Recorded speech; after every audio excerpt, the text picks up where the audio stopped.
मध्य प्रदेश के भूतपूर्व मुख्यमंत्री दिग्विजय सिंह ने आज कोटा आकर कोटा दरबार को दी श्रद्धांजलि। यहाँ स्वर्गीय महाराज साहब के दुखद देहांत के को सांत्वना देने के लिए परिवार को मैं उनके बीच में आया हूँ, क्योंकि हम लोगों का बहुत पुराना रिश्ता रहा है इस परिवार से।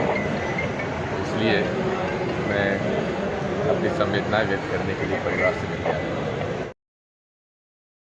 दिग्विजय सिंह जी अखबार नवीसों से हो रहे हैं रूबरू प्रदेश में, और इसीलिए शिक्षा के क्षेत्र में, स्वास्थ्य के क्षेत्र में और भी बुनियादी व्यवस्थाओं में उत्तर प्रदेश पिछड़ गया, क्योंकि जो धर्म और जाति के आधार पर चुनाव लड़ता है उसे लोगों के हित का कोई ख्याल रखने की आवश्यकता नहीं है, क्योंकि वो काम करेंगे नहीं करेंगे कोई फ़र्क नहीं पड़ता। उनकी जात है, बिरादरी है, धर्म है, उसी के आधार पर होता रहा। प्रियंका जी ने बहुत ही मेहनत के साथ पूरे उत्तर प्रदेश के चुनाव का जो एक नैरेटिव था, जो एक मुद्दा था, वो बुनियादी व्यवस्थाओं की ओर मोड़ दिया। और जो उन्होंने 40% महिलाओं को टिकट दिलवाया कांग्रेस से, और जिस प्रकार से उन्होंने महिलाओं के सम्मान की बात की, उससे काफ़ी फ़र्क पड़ा है। और उनका जो स्लोगन है, लड़की हूँ लड़ सकती हूँ, वाकई एक नई ऊर्जा वहाँ के लड़कियों में और महिलाओं में ऊर्जा पैदा की है। हमें उम्मीद है कि उसका अच्छा नतीजा आएगा। सर, राजस्थान में जो बीजेपी के प्रदेश अध्यक्ष हैं, उन्होंने कांग्रेस की तुलना जूते से की है सर, और ये इस पर विवाद भी काफ़ी चल रहा है।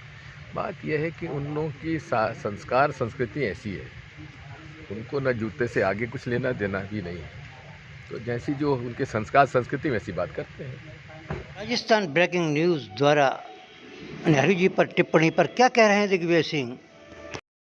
सर, नेहरू जी पे जो टिप्पणी की है प्रधानमंत्री ने, उस पर क्या प्रतिक्रिया है आपकी?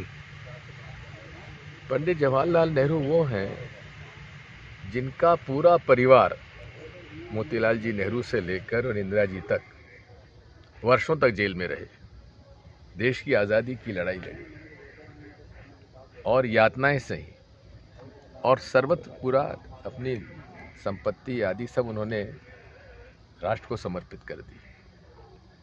ये वो परिवार है जिसने कि आज़ादी की लड़ाई में लड़कर इस देश के अर्थव्यवस्था की बुनियाद रखी। आज जो कुछ भी आज यहाँ आप कोटा में देख रहे हैं, चाहे आपका चंबल डैम से जो यहाँ की सिंचाई का फ़ायदा हुआ है, बिजली मिली है, यहाँ एटॉमिक पावर स्टेशन है,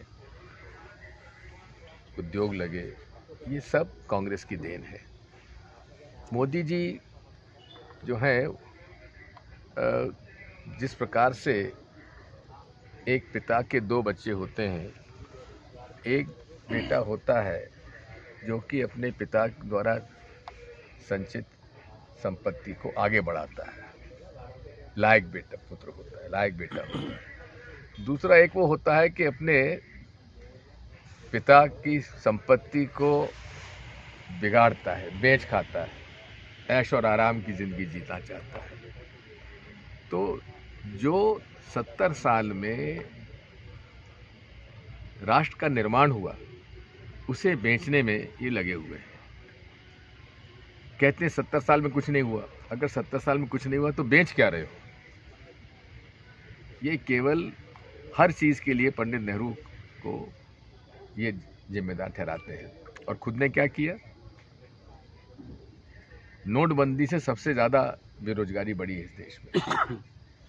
जिस मात्रा में, जिस तेज़ी से पेट्रोल, डीजल और पकाने की गैस की टंकी के भाव बढ़े हैं, अप्रत्याशित है।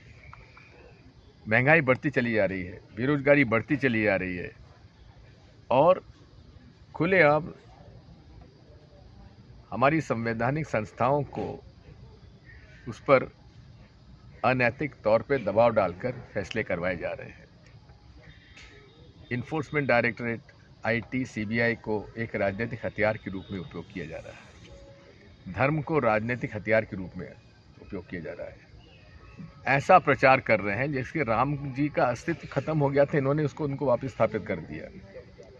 आज मैं उनसे पूछना चाहता हूं कि हम सब पूरी देश और दुनिया जो है राम भरोसे है, राम पर आस्था रखते हैं, लेकिन ये ऐसा प्रचार कर रहे हैं जैसा कि इन्होंने ही भगवान राम का जो अस्तित्व था वो इन्होंने फिर से जीवित किया है।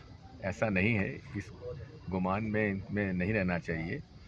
और भगवान राम सबके हैं, हम सबके लिए आस्था के केंद्र हैं, और इन्हें राजनीति में लाना एक उनके साथ मैं समझता हूं कि ये अधार्मिक कृत्य है। सर कर्नाटक मामले पर क्या कहेंगे सर? कर्नाटक में जो कुछ भी हो रहा है, ये बेकार में चुनाव जब भी आता है हिंदू मुसलमान करना चालू कर देते हैं।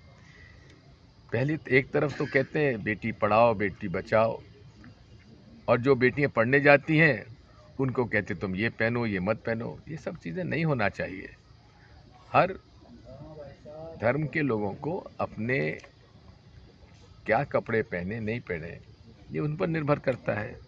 अब आपके हाड़ौती में, राजस्थान में औरतें घूंघट निकालती नहीं निकालती हैं, पंजाब में सिर ढकती हैं कि नहीं ढकती हैं, वैसे ये मुस्लिम औरतें भी बुर्का पहनती हैं।